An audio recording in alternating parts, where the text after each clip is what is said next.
Hello everyone.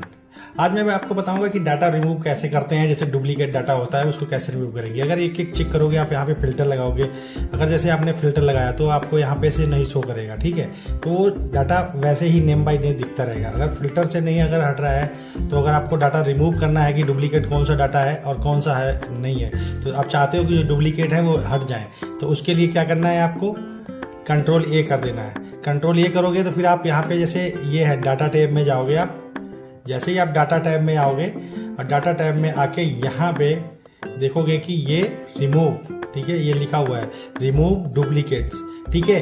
आपको इस पे क्लिक कर देना है। क्लिक करते ही आपको यहाँ पे जैसे ही आपको आएगा सेलेक्ट ऑल, तो ये सारे सेलेक्ट हैं, तो ठीक है। आपको क्या कर देना, अनसेलेक्ट कर देना। अब आपको जिस कॉलम में सैलरी है, जैसे दिल्ली है, इंसेंटिव है, टोटल, जैसे जो भी चीज़ें आपका यहाँ पे दिया हुआ, जिस कॉलम बेस पे आप चाहते हो कि उस कॉलम के बेस पे जो उस कॉलम में जितने भी जैसे इसमें नाम है, मैं नेम वाइज चाहता हूँ या सैलरी वाइज चाहता हूँ कि यहाँ पे डबल अमाउंट सैलरी जिसकी भी है वो एक ही सैलरी रह जाए, या जैसे बहुत सी चीज़ें ऐसी होती है जिस पे एक दूसरे पे डिपेंड करता है आपकी रिक्वायरमेंट के हिसाब से।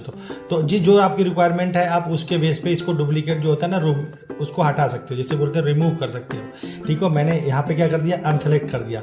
अब मैं चाहता हूँ कि नेम वाइज करे, तो नेम वाइज अगर करूँगा तो आपको दिखेगा, सही भी लगेगा, ठीक है, तो पता लग जाएगा।